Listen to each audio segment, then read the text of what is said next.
Hey, there's Wyatt, Hobie 16 right here, talking about 10 lifelong lessons learned from sailing. Check it out. All right, 10 lessons. You know, with sailing or any craft or hobby or whatever you're mastering, of course, you're gonna learn some life lessons along the way if you're paying any attention. Sailing is really cool because it's always got some sort of life lesson in there. Here are 10 of them. First one being everything is connected. Now, this one's cool. This one's cool because it's one of those things where if you look at sailing, it's like setting up the mast, setting up your sails, getting out there, all seems like something that you kind of have to do, but sailing is what you're trying to get out there and doing. But it's interconnected. Without setting up the mast, without launching, you're not going to get out there to sail. And when you recognize that it's interconnected and you accept the time that it takes to do all the what seem like menial tasks or tedious tasks or tasks you don't really want to do, it is all interconnected. And so that's the first lesson. Organization saves your time and bacon. This one I've learned over and over and over again. I still haven't gotten this one down, but organization is pretty key, especially when you're sailing. You have to know where things are all the time, and you need to be able to get to them fairly quickly. Like, so if you have something that goes breaks when you're out sailing, you need to be able to fix it, and you need to have the tools at hand to fix it, you know, somewhat expeditiously, especially if you've got wind picking up or anything like that. So knowing where things are can save your bacon, and definitely organization saves you a lot of time. Patience is key. This is an easy one for sailing, of course. Patience is key. Sailing itself, of course, ongoing dynamics, and you'll get into a situation where there's no wind at all. And so really it's just having patience. It's also allowing for the mind to be screaming and the hands to be steady. And what that means is you can have the wind pick up and all of a sudden, you know, your mind's screaming, holy crap. And you really have to keep your hands steady so that you can get the things done and adjust and keep going. So it's allowing for that trepidation, but still keeping your hands steady.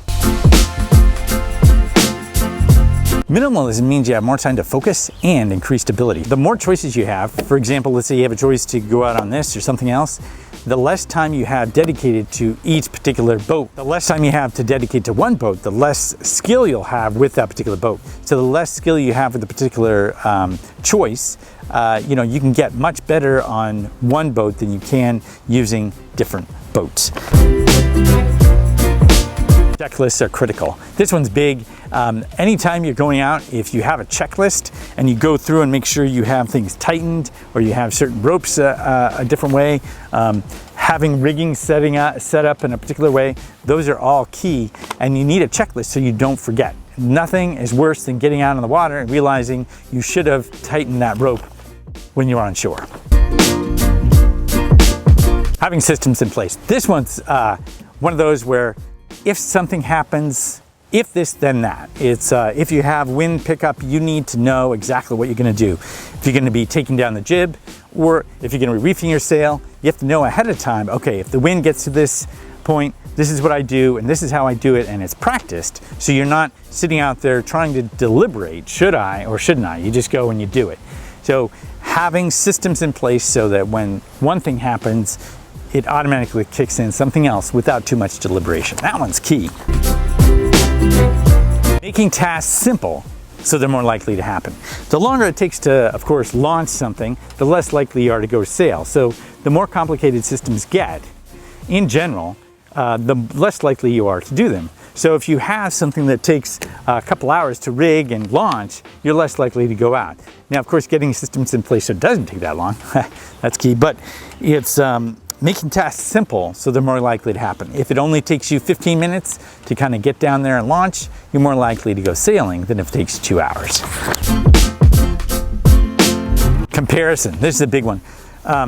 Comparison is where, of course, it's great for learning mastery of craft. You can see what other people are doing and they're doing it much better than you. But if you take it too far, then of course you'll decrease your motivation or increase your depression.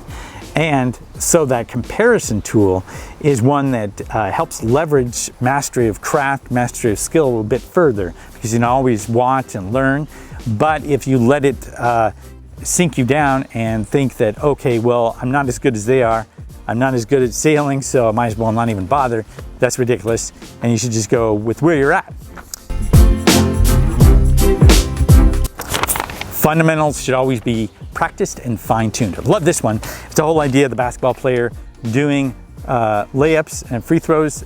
Even though they're professional, they still do the fundamentals. And same thing, with sailing, you're still gonna practice your tacking, your jibing, whatever base or fundamental skills you've got. If you keep practicing them and fine tuning them, then you're gonna get to that level and increase that level. Even though it doesn't seem like it, it might seem like you're not really, but always practicing those fundamentals gets you to this smoothness, and it's imperceptible at the time that you're practicing, but it comes in handy almost on a subconscious level when you're out actually doing the skill.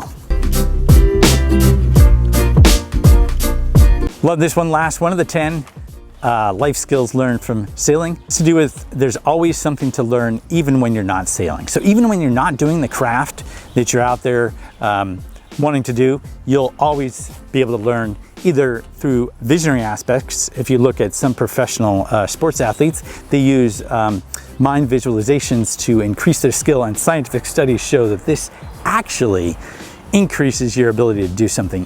When you go through in your mind on how to do it, it actually helps you when you actually do it. So using that, or watching other people, middle of winter, you can't go sailing, watching other people sail gets you to learn, oh, okay, I should do this differently, that differently. There's always something to learn, even when you're not doing the craft that you want to master. Anyway, those are some 10 life lessons learned from sailing, and it's something that's on an ongoing basis. There are many, many, many more life lessons always learned, and that's the mastery of craft, mastery of a particular hobby, or anything that you're doing. You'll always be able to bridge the gap if you're paying attention between that mastery and normal life and things. So hope you found this helpful, and if you did, give it a like. Be sure to subscribe if you want to see the next one. Have another video coming out with raising the mast solo with the Hobie 16 using 2 different techniques, one on the ground and one on the trailer itself. So look for that. Otherwise, thanks a lot for watching. See you next time.